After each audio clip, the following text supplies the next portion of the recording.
Pai querido, nessa noite nós queremos te apresentar o teu filho, que vai ministrar a tua palavra, Senhor. Usa-o como instrumento em tuas mãos, dando a ele o discernimento necessário, meu Pai, para transmitir tudo aquilo que o Senhor tem para a tua igreja nessa noite. E a cada um de nós que estejamos com os nossos corações abertos e receptivos à tua voz, que não possamos sair daqui da mesma maneira como entramos, Senhor, mas que sejamos tocados pela tua palavra, que sejamos edificados pela tua palavra e pela tua presença em nossas vidas. Assim nós te oramos agradecidos, em nome do teu Filho amado Jesus. Amém. A paz do Senhor, irmãos. Podeis assentar. Peço que os irmãos, por favor, abram suas Bíblias no livro de Paulo aos Filipenses, livro de Filipenses, capítulo 4, versículos 6 e 7, a leitura que fizemos ainda há pouco. Diz assim: não estejais inquietos por coisa alguma, antes as vossas petições sejam em tudo conhecidas diante de Deus, pela oração e súplica com ação de graças. E a paz de Deus, que excede todo o entendimento, guardará os vossos corações e os vossos sentimentos em Cristo Jesus. Pare de andar ansioso. Esse é o título da mensagem de hoje à noite, baseado nesse texto. Como os irmãos já sabem, a Epístola de Filipenses, juntamente com a carta aos Efésios, Filemão e Colossenses, elas são conhecidas como as cartas da prisão, porque Paulo, quando escreveu, ele estava preso. Ninguém sabe se ele estava preso em Cesareia, em Éfeso ou em Roma, mas possivelmente, pelo menos a opinião mais forte é que ele estava preso em Roma, e lá no tempo ocioso dele, preso, sem poder fazer muita coisa, sem poder sair, ele escreveu 4 cartas. Isso daí, para nós, já é uma lição muito importante. Não há justificativa para nós não trabalharmos para o Senhor, mesmo preso, né? Então, ele estava preso e foi bastante produtivo, porque ele nos deu 4 cartas. No tempo que Paulo escreveu essas cartas, era por volta do ano 62, portanto, faziam mais ou menos 30 anos que o Senhor Jesus tinha exercido o seu ministério na terra. E naquela época, o imperador de Roma era o homem que mandava no mundo, era o homem mais poderoso. E quando Paulo escreve isso para a igreja dos Filipenses, a gente vê lá no capítulo 1, versículo 1, ele está escrevendo como um pastor, ele está preocupado porque ele percebe que aquela igreja está com muita ansiedade, talvez porque, como uma colônia romana, ela tinha que prestar continência para Roma, e aí aquele lugar ali, que foi a primeira igreja da Europa, passava por muitas dificuldades, de perseguições externas. Mas também a gente não pode desconsiderar que ele estava preocupado com que aqueles filipenses lá, eles estavam preocupados com o que estava acontecendo dentro da igreja, brigas, dissensões, porfias, e Paulo escreve para dar para eles um rumo, e é quando ele fala: olha, vocês têm que parar de ficar ansiosos e parar de ficar preocupado, que é um sinônimo de ansiedade. E eu queria aqui falar um pouco sobre essa palavra ansiedade, que no grego é merimao, e ela aparece 17 vezes no Novo Testamento. E é um estado emocional de inquietude, né? O ansioso é uma pessoa que fica inquieta. Ele tem medo, ele tem perturbação no sistema nervoso central. A OMS, a Organização Mundial de Saúde, define que os transtornos de ansiedade são caracterizados por um medo e uma preocupação excessivos. Segundo essa organização, há no mundo 300 milhões de pessoas que sofrem com transtorno da ansiedade. E no Brasil, isso dado de 5 anos atrás, 18,6 milhões de indivíduos há 5 anos significava 9,3% da população brasileira vive com alguma espécie de transtorno da ansiedade. Então, eu penso que essa carta dos Filipenses, de Paulo aos Filipenses, ela é muito atual para o Brasil e uma mensagem muito importante para o mundo. Mas vejam só, irmãos, 21% dos brasileiros, e aí se a população do Brasil estiver em torno de 230 milhões, então 46 milhões de pessoas já tiveram algum tipo de transtorno da ansiedade. E atinge mais as mulheres. Cuidado, mulheres. 27% das mulheres sofrem ou têm a maior probabilidade de ter alguma espécie de transtorno de ansiedade. E os homens, 14%. Não é pouca coisa. Segundo alguns especialistas, o Brasil é um dos países mais ansiosos do mundo por causa do estresse causado pelo isolamento durante a pandemia. O índice elevado de desemprego, recorrentes, mudança no rumo da economia e a falta de segurança pública são alguns dos fatores que trazem ansiedade para o povo brasileiro. Há 65 anos, a revista Time, em 31 de março de 1961, publicou um artigo dizendo que, abre aspas, a preocupação e ansiedade são a praga da nossa era moderna.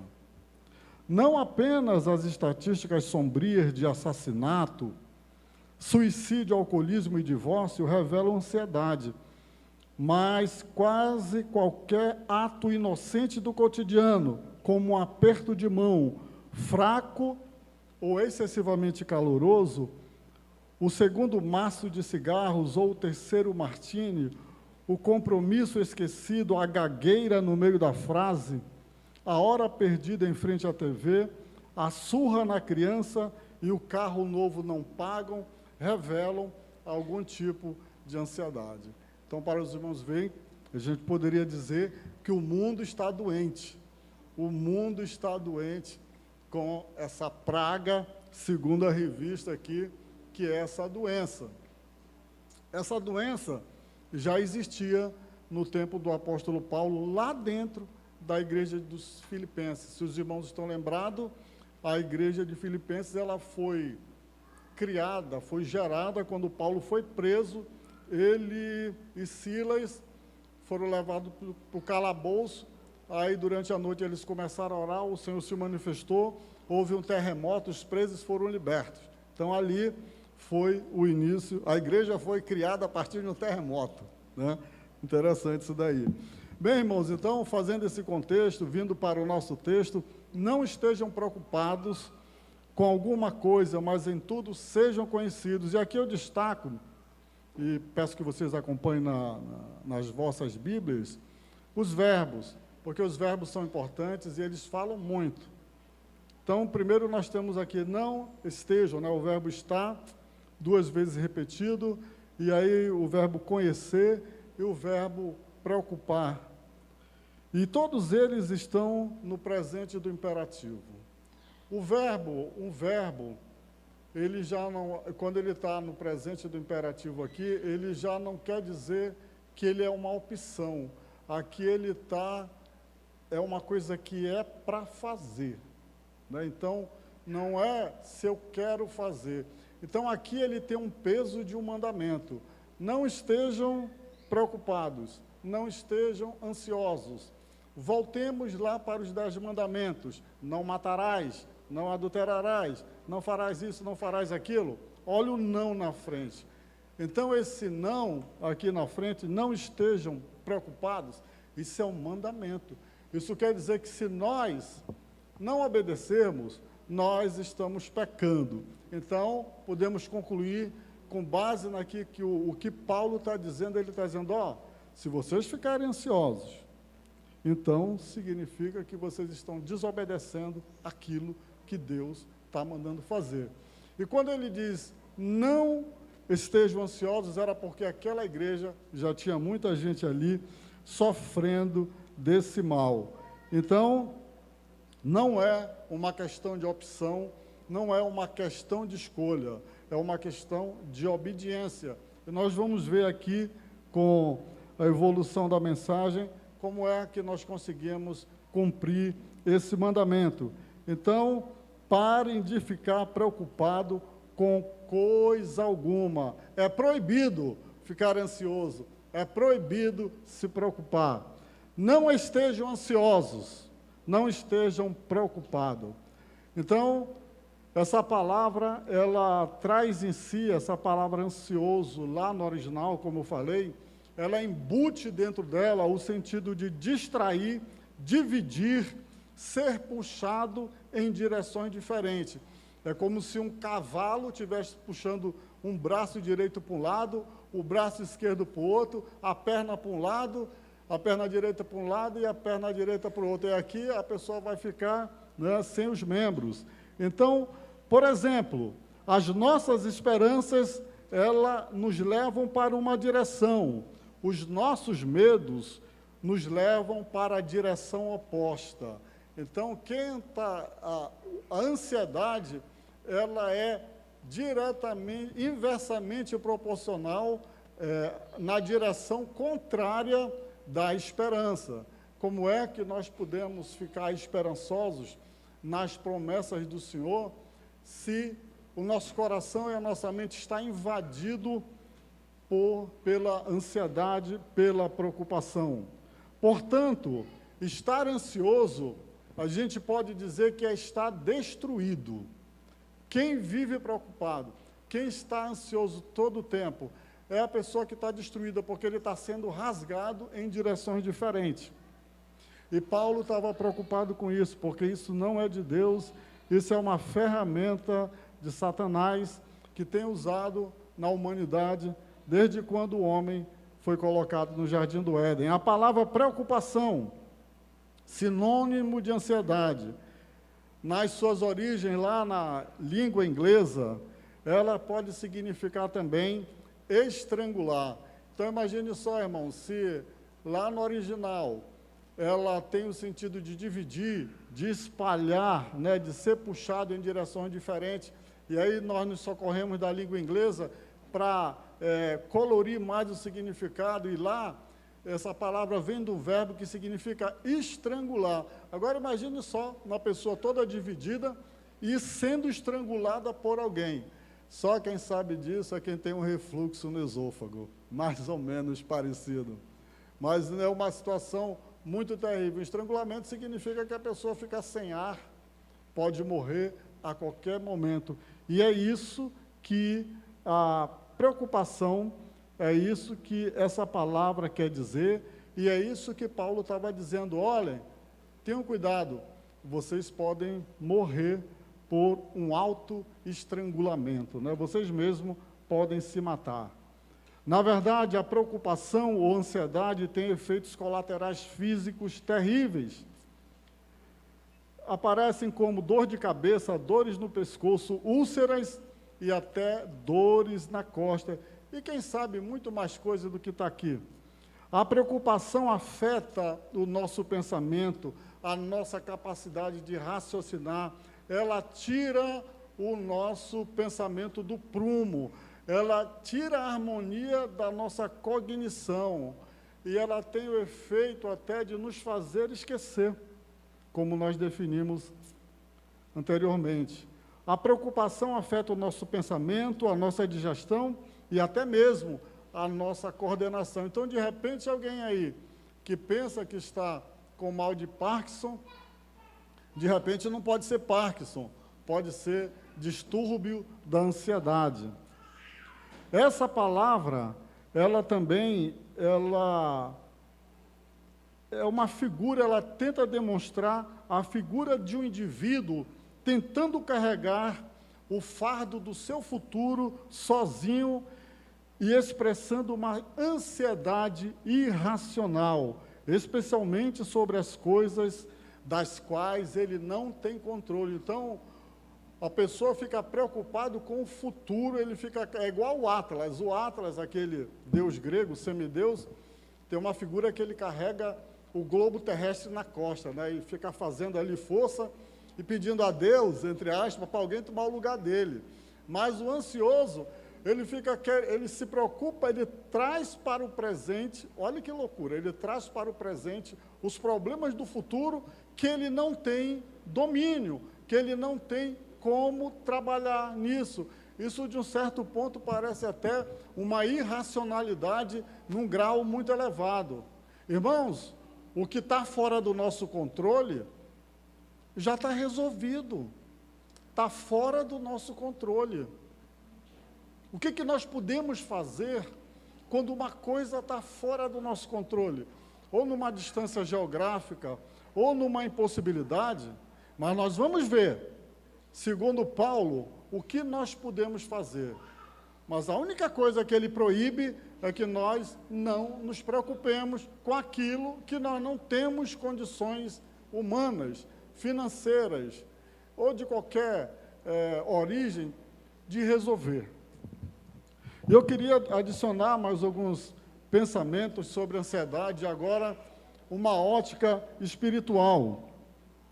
Da perspectiva espiritual, ansiedade é o pensamento errado e sentimento errado sobre circunstâncias, pessoas e coisas. Então, como tem pessoas pensando errado sobre circunstância, ela, num devaneio, ela elocubra situações que não existem, não são reais. E ela tece imagens sobre pessoas que não são reais e sobre coisas. Então, a gente poderia dizer que a pessoa que está ansiosa ou muito preocupada, ela começa a se deslocar da esfera da realidade para uma esfera paralela, onde ela cria um mundo isolado e vive nesse mundo, ela e as suas preocupações. Então, ela se aliena da realidade. Isso é perigoso. Isso Paulo estava tentando dizer. E quantas pessoas, irmãos, vivem fora da realidade já adultas, né? Inclusive, alguém disse que a gente só vive fora da realidade enquanto nós somos adolescentes, né? Então, nós temos o direito de elucubrar situações. Mas, quando chega a idade adulta, nós temos que pisar com os dois pés na realidade nua e crua. Temos que enfrentá-la. Então, a ansiedade, a preocupação é o maior ladrão da alegria. Por isso que Paulo fala antes, no versículo 5, alegrai-vos, alegrai-vos. Então, ela tem esse poder de roubar não somente a alegria. Quantas pessoas tristes por causa de ansiedade? Quantas pessoas que têm as suas esperanças roubadas por causa desse ladrão, a ansiedade? Quantas pessoas perderam as perspectivas do futuro por causa da ansiedade e não são mais capazes de planejar, não são mais capazes de construir, não são mais capazes de idealizar as coisas, porque deixaram-se levar por isso. E Paulo, ele bate forte, ele diz, é proibido, não pode ficar ansioso, porque se você ficar ansioso, preocupado, você vai entrar num buraco que talvez de lá não saia mais, porque no fundo desse buraco tem um alçapão que é mais fundo, e aí você não consegue ver a luz da boca do buraco, né? Então, ele estava tentando livrar a igreja de entrar por esse caminho. No contexto atual, significa ter uma preocupação ansiosa, baseada na apreensão sobre possível perigo ou infortúnio, e é caracterizada por extrema inquietação mental ou medo persistente sobre alguma coisa incerta. A pessoa tem medo de algo que nem sabe se vai existir, que é algo incerto. e enfatiza o medo de frustração, fracasso e decepção. Por isso que Paulo fala: pare de se preocupar e em nenhuma circunstância não se preocupe com nada. Um certo pastor, ele falou o seguinte sobre a ansiedade, que esse cuidado indevido é uma intrusão na esfera de Deus. Isso podia, eu acho que se ele tivesse vivido na época do Novo Testamento, talvez isso hoje fosse um versículo bíblico. O cuidado indevido, ou a preocupação indevida, ou a ansiedade, é uma intrusão na esfera de Deus. Nós saímos da nossa esfera de vivência e ocupamos o lugar de Deus. Ele nos torna o pai da família. Esse cuidado indevido, ele nos torna o pai da família em vez de filhos. Irmãos, quem é Deus? O Deus, nosso Deus, ele é o nosso Pai. Quando nós entramos por essa rota dessa ansiedade, desse cuidado indevido, nós invertemos o papel, nós queremos ser Deus. Queremos resolver no lugar de Deus. E aí é um outro problema.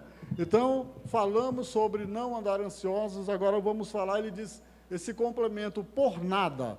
Não fique preocupado com coisa alguma ou por nada. Mas o que significa nada? Na língua portuguesa, segundo o dicionário, nada significa coisa alguma, logo não existe. Denota a não existência, o que não existe, o vazio. Então, o significado literal, o significado real de nada, é vazio, é uma coisa que não existe. Por isso que Paulo está dizendo, não se preocupe com coisa que não existe, nada é nada. E você não deve se preocupar com nada. Mas aí, se nós formos pensar, e Deus nos deu o maior cérebro do reino animal, é justamente para nós fazermos perguntas. Será que isso significa que devemos olhar a vida através de lentes cor-de-rosa, que não devemos encarar a realidade? Será que isso significa alienação? Devemos acreditar que o pecado não é real, que a doença não é real, que a morte não é real, que os problemas não são reais? Nós devemos ignorar essas coisas? Será que era isso que Paulo estava falando? Então, aqui ele responde, uma coisa é proibir a preocupação, e a outra coisa bem diferente é evitar a preocupação. Então, nós temos que evitar a preocupação. Depois de Paulo dar a ordem para pararmos de nos preocupar, ele nos mostra a solução. Como é, então, que nós conseguimos parar de nos preocupar, parar com a ansiedade, parar com essa perturbação? Então, vejam só, irmãos, a essência da preocupação. Por que nós nos preocupamos? E aí, isso tem a ver com falta de fé, isso tem a ver com não olhar para Deus da forma que Ele deve ser olhado. Isso significa tirar Deus do nosso mundo, da nossa vivência. Isso significa que tudo que nós estamos fazendo com qualquer pessoa, menos com Deus, chamando Deus para o nosso lado, chamando Deus para lidar com as circunstâncias, que nós não estamos confiando nele. Em certo sentido, nós assumimos a responsabilidade por aquilo que deveria ser responsabilidade de Deus. Então, pare de se preocupar com aquilo que é responsabilidade de Deus, principalmente com aquilo que você e eu não podemos resolver. Deus, como nosso Pai, prometeu, como Jesus ensinou no Sermão da Montanha, cuidar providencialmente de seus filhos.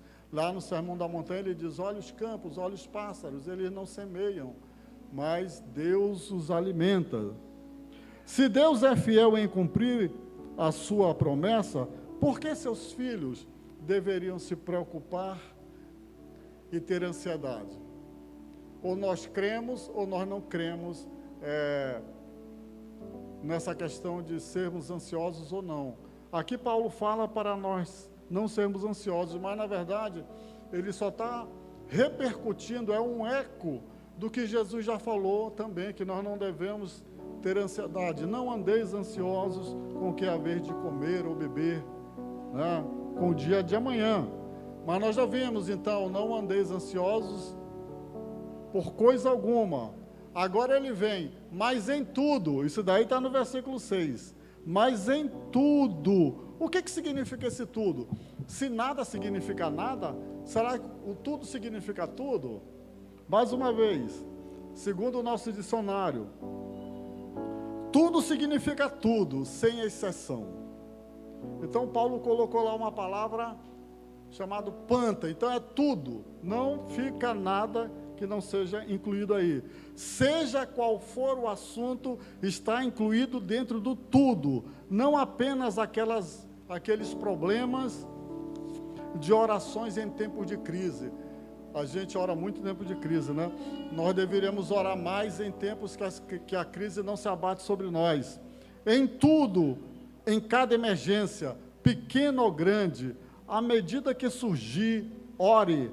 Cultive o hábito de referir todas essas coisas, grandes ou pequenas, a Deus em oração. O que você está fazendo da sua vida, qual é a área da sua vida, qual é o projeto da sua vida que você não coloca diante de Deus, porque você acha que é autossuficiente, que sabe tudo e que não precisa colocar isso diante de Deus. Será que existe algo? Paulo estava ensinando para os filipenses, que foi uma igreja que surgiu debaixo do poder de Deus. Ele estava dizendo: ei, tudo que vocês tiverem, apresentem diante de Deus.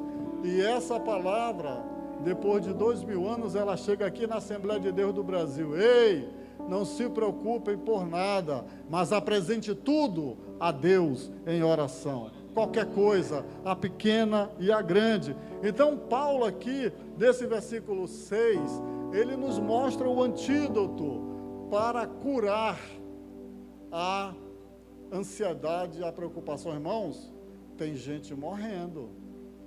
Tem gente aí que a mamária, que o coração já tá para estourar, que a pressão bateu na cumieira, porque está assim. Tem gente que já está com as suas artérias cerebrais com um grau de comprometimento grande, porque, sabe, não consegue relaxar, não consegue desligar a chave, não consegue parar. Quer dizer, é ansioso, ansioso, ansioso, e aí parece que o que espera é o caixão, né? É o caixão, infelizmente. Então, o que Paulo está dizendo é o seguinte: cuidado, não morram antes do tempo. Eu sei que se vocês morrerem, vocês vão para o céu, mas Deus tem que realizar o propósito dele através da vida de vocês. Não morram antes do tempo. Irmãos da Assembleia de Deus do Brasil, não morram antes do tempo. A pessoa pode procurar a morte. A ansiedade leva a isso, né? Então, qual é o antídoto para a ansiedade? Está aí no versículo 6. É conquistando a vitória sobre a ansiedade por meio da oração e da súplica. Oração e súplica. Se está ansioso, ore mais. Se continua ansioso, ore mais. Ore e ore, irmãos. Jesus, quando estava ansioso lá no jardim, porque ele sabia o que iria esperá-lo no dia seguinte, ele foi orar, e o texto diz que ele suou sangue. Isso é súplica. Ele suplicou, ele não só orou, ele suplicou. Então, a súplica é um degrau maior, mais alto, no nível da oração. A palavra oração, ela aparece 37 vezes no original, no Novo Testamento. Vejam só, 17 palavras para ansiedade, 37 palavras para oração, mais do que o dobro de recomendações, de textos que dizem sobre a necessidade de orar. 17 de preocupações, de ansiedade, 37 para orar, mais da metade. Sabe o que significa isso, irmãos? que nós temos que dobrar a nossa carga de oração. Nós estamos orando pouco. É por isso que tem muita gente doente. Será que a igreja está orando o suficiente? E essa palavra também, oração, ela traz a ideia de adoração e devoção no culto. Será que quando nós estamos orando, nós estamos adorando e estamos devotando o nosso culto a Deus? Essa palavra, ela foi emprestada lá do mundo grego, né? E a ideia era que quando os devotos dos deuses gregos, eles tinham todo um rigor, toda uma reverência, quando eles iam pegar as suas ofertas e oferecer para os seus deuses. Então existia todo um protocolo, todo um procedimento, toda uma esfera espiritual. Como é que nós estamos orando? Será que quando nós estamos orando, nós estamos percebendo que a nossa oração, ela está sendo, que naquele momento que nós estamos ajoelhados ali, nós estamos diante do Todo-Poderoso, Deus Criador e Sustentador, o Deus Soberano, o Deus Onisciente, Onipotente, Onipresente, o Deus que habita acima dos querubins, e o Deus que a terra, esse mundo que nós vivemos, é o estrado dos seus pés. Nós temos a consciência para quem nós estamos orando e diante de quem nós estamos ajoelhados, como é que nós estamos? Será que quando nós nos acordamos de madrugada para orar, nós pelo menos escovamos os nossos dentes para ir orar? Será que você, quando acorda, iria falar com uma pessoa sem ter feito a higiene bucal? Como é que nós estamos nos apresentando diante de Deus? Ou a gente só vira da cama e se ajoelha ali de qualquer jeito? Irmãos, quando nós nos apresentamos diante de uma autoridade política, nós vamos todos bem aparamentados, né? E, aliás, as casas, elas têm o seu protocolo. Irmãos, Deus tem o seu protocolo também. Nós não podemos nos apresentar a Ele de qualquer forma. Então, nós falamos sobre a oração, e a adoração a Deus nos ajuda a lembrar da grandeza, da majestade de Deus. Quando nós estivermos orando, nós devemos nos lembrar de que Deus é esse. Devemos lembrar que Ele é grande o suficiente para resolver problemas que não podemos. E quando nós já nos ajoelhamos, já começamos a adorar, porque nós sabemos que estamos levando as causas para quem é poderoso para resolver qualquer problema. Essa é a consciência que nós temos que ter quando nós nos ajoelhamos. Muitas vezes corremos para a sua presença e lhe dizemos apressadamente as nossas necessidades. Gastamos tempo com o WhatsApp, gastamos tempo com as redes sociais, gastamos tempo com muitas coisas, mas é muito custoso passar 5 minutos de joelho falando com Deus sobre as nossas dificuldades, né?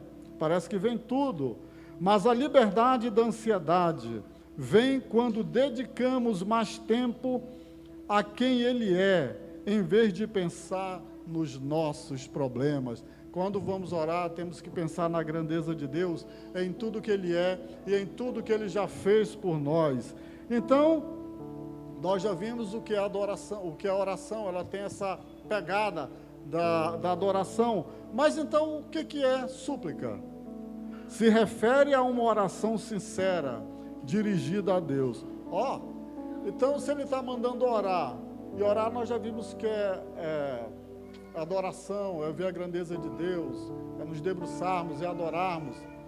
Então, se Ele está colocando a palavra súplica como um reforço, uma qualificação melhor, será que é porque quando nós vamos nos ajoelhar para orar, a nossa mente ela se dispersa e nós não abrimos o nosso coração para Deus, se bem que Ele já sabe o que está lá dentro, mas será que não seria isso? Então, ela transmite uma sensação de seriedade e de urgência. A coisa está pegando, vai suplicar diante de Deus. A coisa é séria, cai de joelho diante do Senhor, suplicando na oração.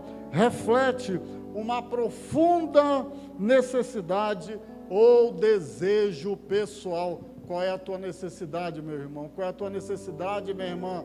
Qual é o teu desejo pessoal? Você já colocou isso em súplicas diante do Senhor, saindo da generalização da oração, mas para a especificidade da súplica? No Novo Testamento, essa palavra é usada para descrever orações específicas e fervorosas. Lembra da oração de Jesus?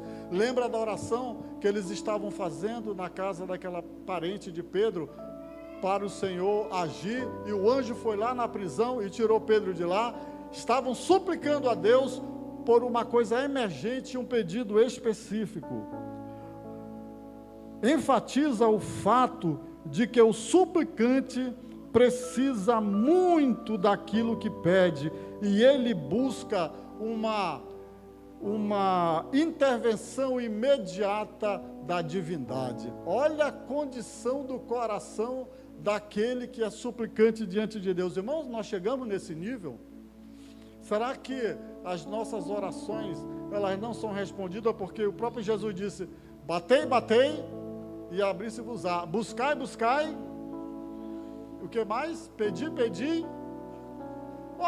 Se ele repete a palavra 2 vezes, significa que nós temos que ter mais intensidade naquilo que fazemos.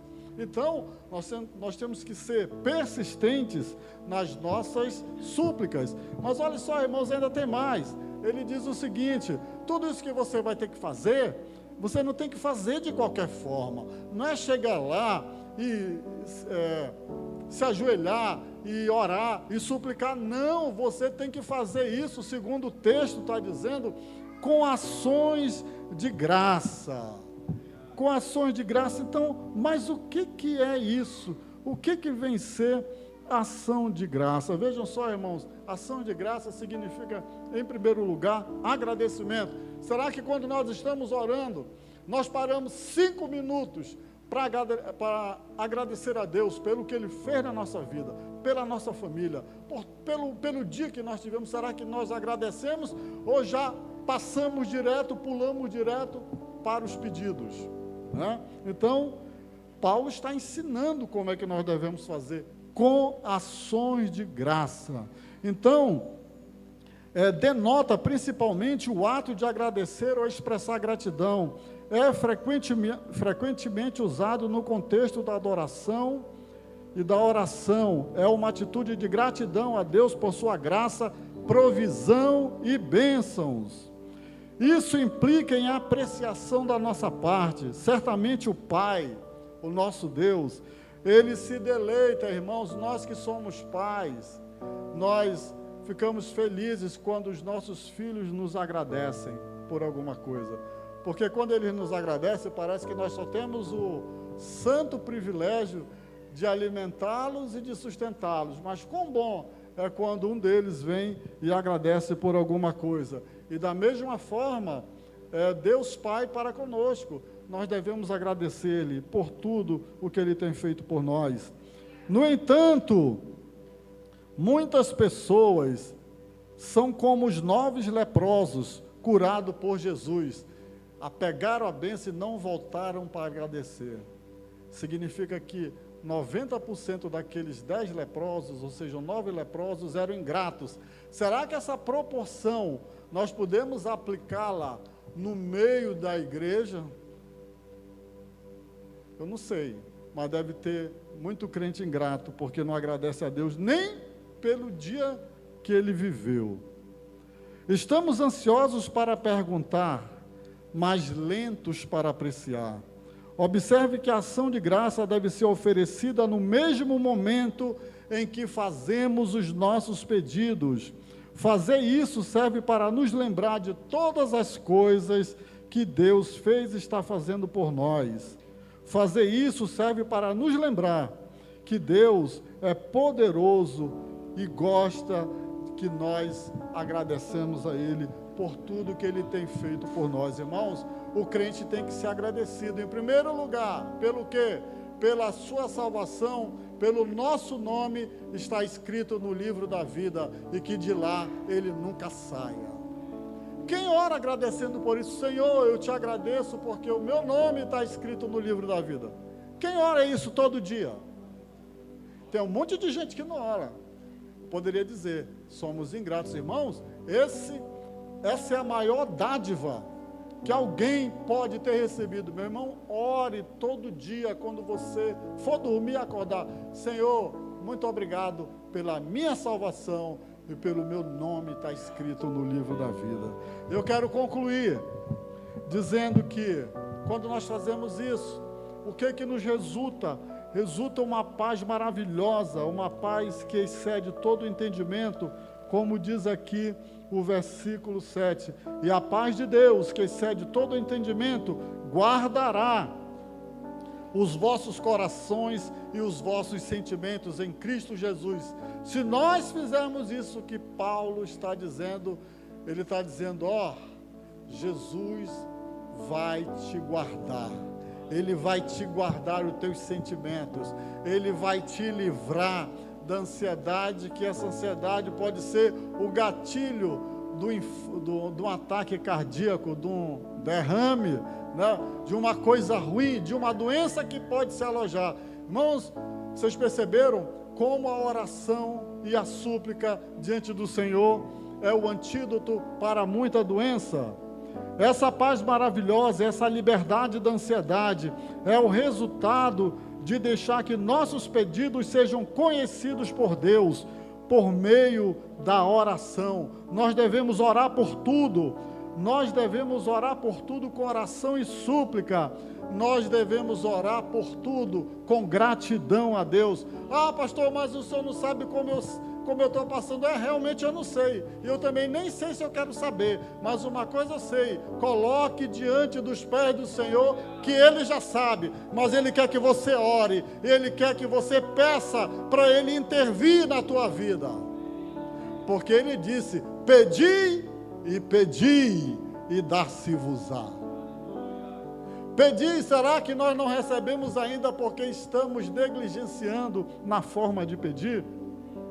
Mas observe, tudo isso é possível somente através de Cristo Jesus.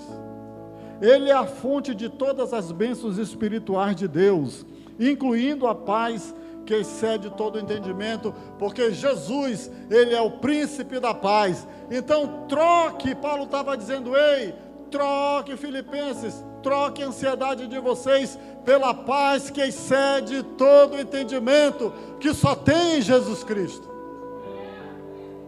Então, irmãos, é uma questão de escolha. Qual escolha nós estamos fazendo? Queremos continuar atribulados ou colocar a nossa carga aos pés do Senhor, que é o único que pode resolver?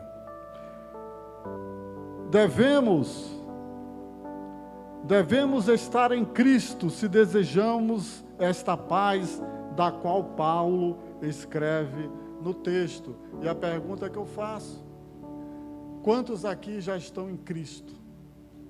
Levante a mão. Muitos não levantaram, então entendo que tem muita gente que falta entregar a vida para Jesus. Ou então muita gente que não levantou a mão, talvez pode significar que não entregou todo o seu ser para o Senhor.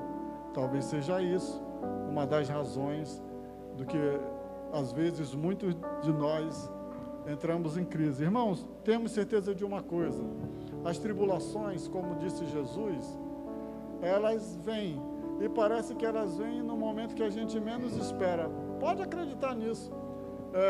A gente não fica assim parado dizendo, vem tribulação, que agora eu estou te esperando.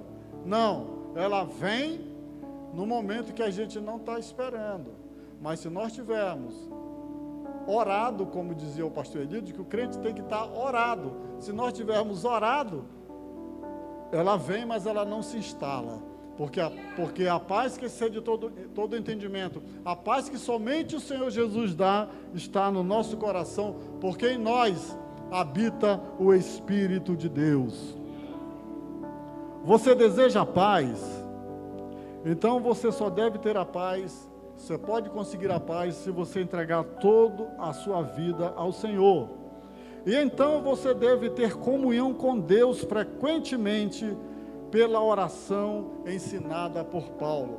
Não adianta somente entregar a vida para Jesus, ter 50 anos de carteirinha da Assembleia de Deus, como é que está a tua vida de oração? Como é que está a tua comunhão com Deus? Como é que está a tua vida com Deus?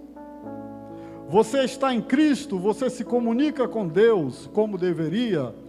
Se pudermos ajudá-lo de alguma forma, a igreja do Senhor está aqui nesse momento. E a igreja do Senhor que somos nós, eu e você, que fazemos parte do corpo de Cristo, nós vamos fazer alguma coisa por nós mesmos. Nós vamos ficar em pé agora. Eu convido a igreja para ficar em pé e nós vamos orar. Nós vamos fazer uma oração pedindo ao Senhor que nos perdoe, pedindo ao Senhor que nos ajude a orar, pedindo ao Senhor que tire do nosso coração toda ansiedade, toda preocupação.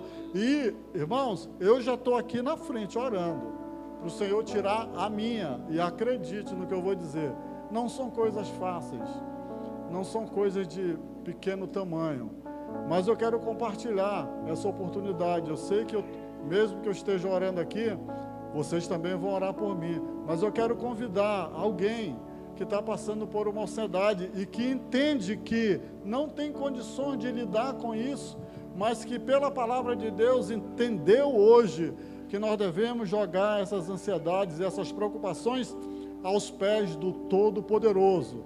Então, se você está passando por essa guerra e quer a ajuda do Senhor, o único que pode resolver os seus problemas, eu convido você para vir aqui agora.